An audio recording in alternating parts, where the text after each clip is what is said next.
In this video, what I'd like to do is go over the different forms of the ideal gas law and show how with a few relationships we can get any of those forms.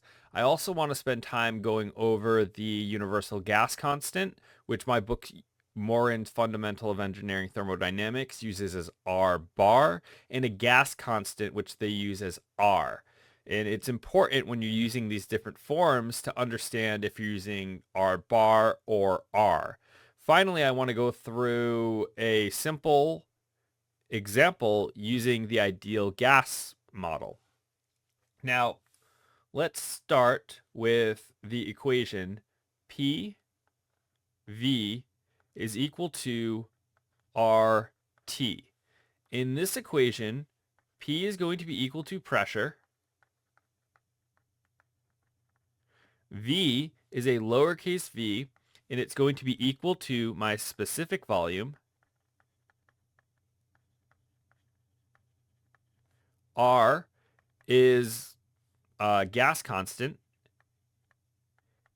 And note that it is not R bar. So then T is equal to a temperature. And this temperature needs to be the absolute temperature scale. So it needs to be in Kelvin or Rankine, depending if you're in English or SI units. So that's the first equation that we're using. To get this second equation, we're going to introduce the relationship that my specific volume is equal to my total volume over mass. And we're just going to plug this in for my specific volume. And what we'll get is P times V over M is equal to RT. Then if we multiply by M, we'll get P V is equal to MRT. The difference is here is V is my total volume, so it's not per unit mass. And M is equal to my mass. Very common to see either of these in a problem that we'll do. All right, so now let's look at the next relationship we have. In this case, we're going to use the relationship that R bar is going to be, we can do it this way. R bar is going to be equal to R times M. So this is my universal gas constant, R bar. R is just a gas constant, and M is my molecular weight. Similarly, we are going to use V bar is going to be equal to V times M. So if we rewrite each of these in terms of R and V respectively, we'll get R is equal to R bar over M. And I do want to star this because we will use this later. And we should come back to that. And I just don't want to lose it. And then V is going to be equal to V bar over M. Now I'm going to take these and plug them into this equation. So we'll have P times V bar over M. And this is equal to R bar over M times T. We have M's on both sides. They cancel. So we get P V bar is equal to R bar T. Now in this case, V is going to be equal to our volume per unit kilomole, or pound mole, depending if we're in English or SI.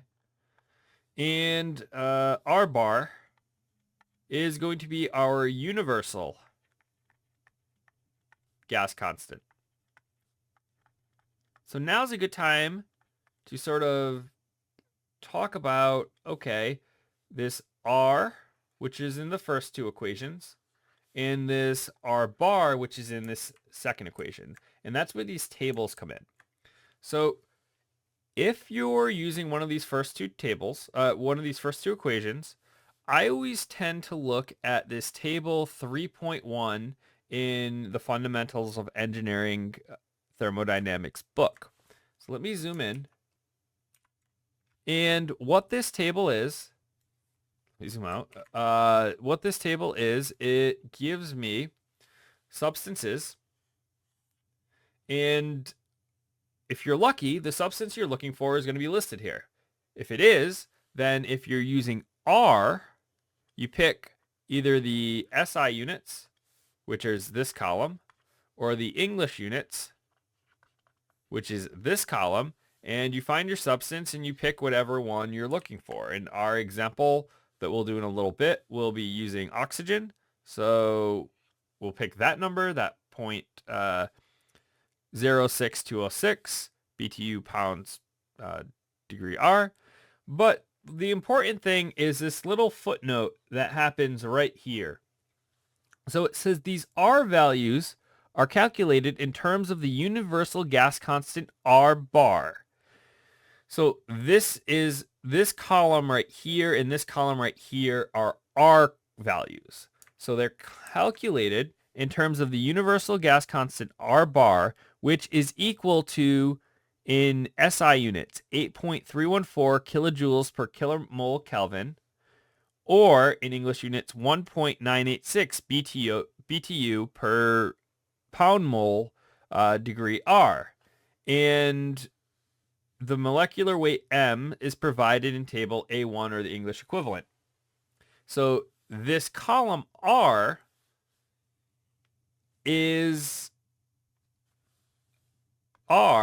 this column is equal to R bar over M.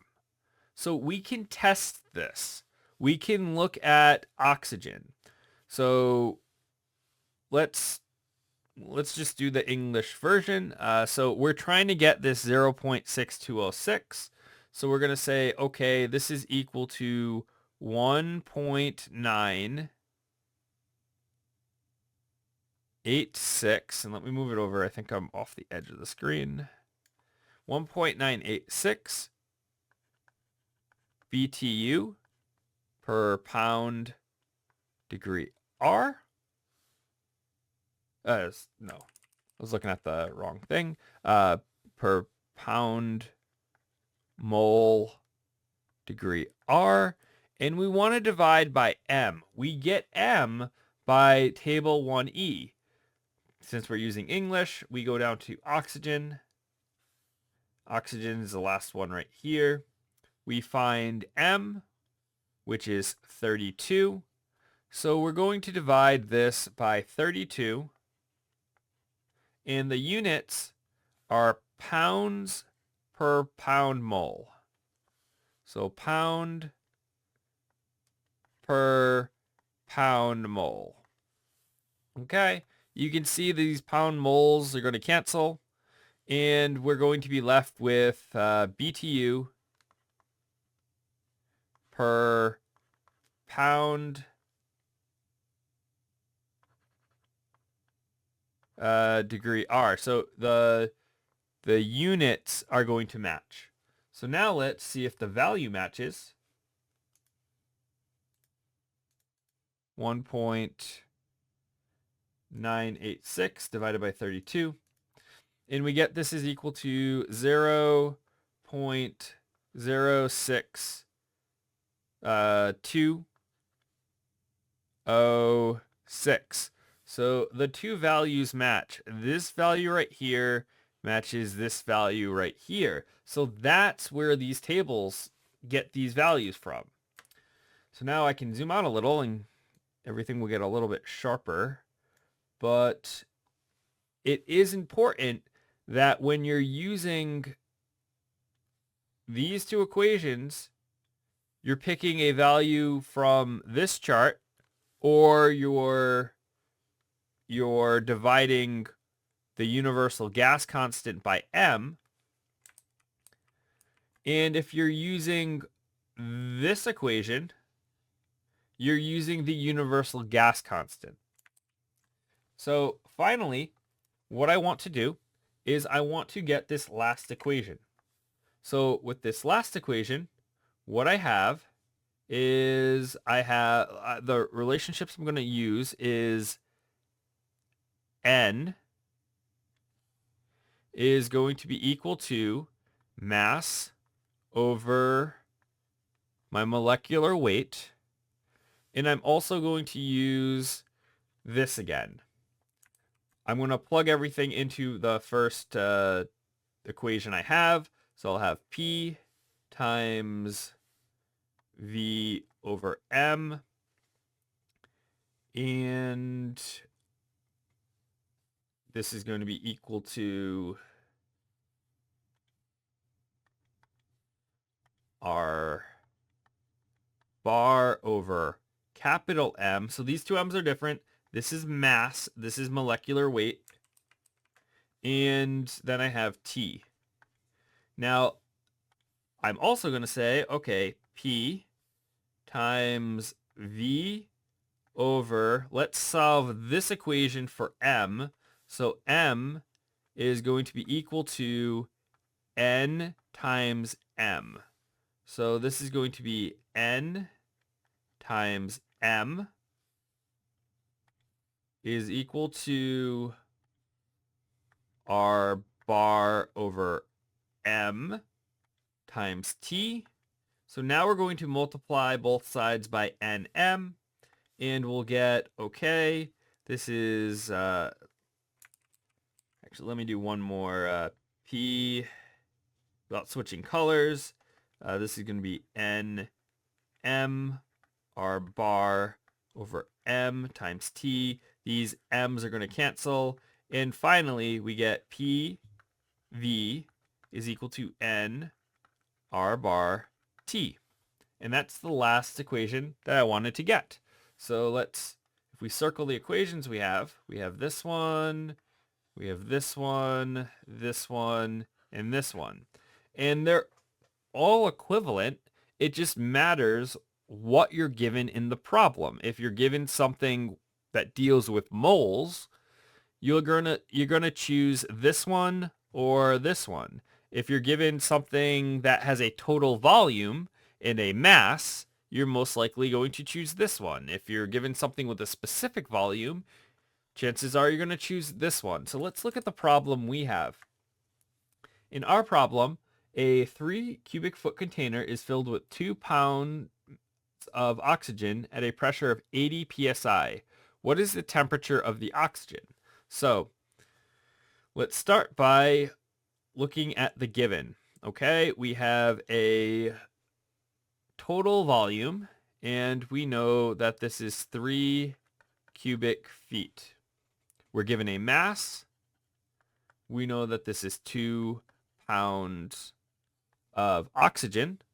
So if we look at what R is going to be equal to oxygen, and we had that before. So it was this 0, no, it's small right now, but 0.06206 BTU pound R, and we're given a pressure of 80 psi, so pound force per square inch. And we want to figure out what our temperature is. So we look at all these. Okay, this looks like I should be using PV equals MRT. I can solve for temperature. So temperature is going to be equal to PV over MR. Okay, so let's do this. So this is going to be 80 pounds force per inches squared. Let me hide this layer. I don't need that anymore.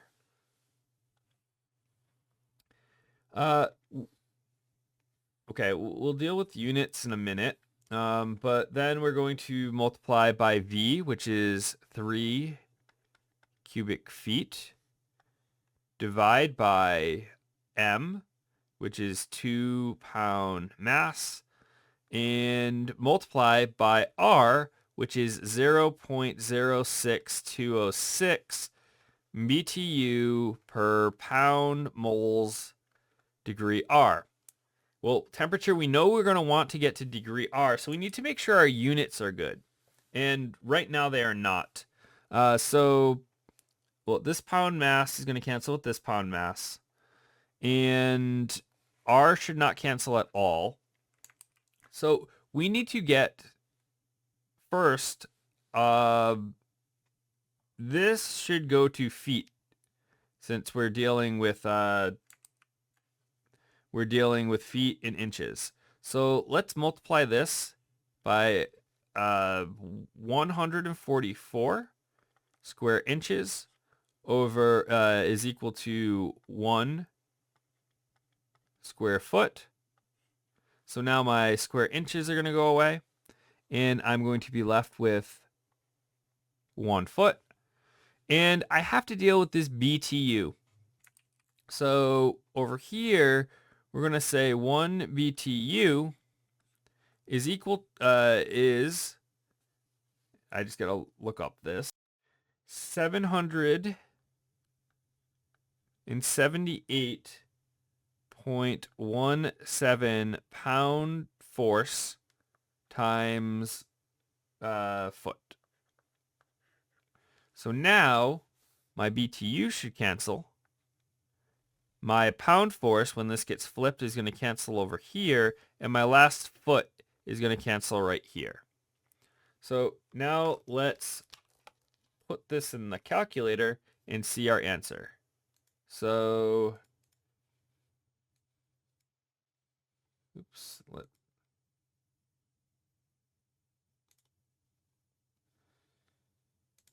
so this is going to be 80 times 3 times 144 divided by 2 times 0.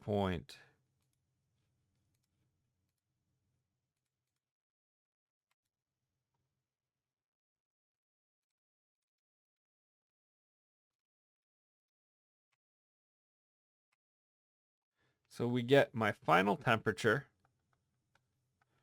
is going to be equal to 357.8 degrees R. So hopefully this video has helped you understand the different forms of the ideal gas law that we have, understand the difference between our universal gas constant and a gas constant. And if you use either of these tables, you know what you're finding in them and how to solve a simple ideal gas law problem.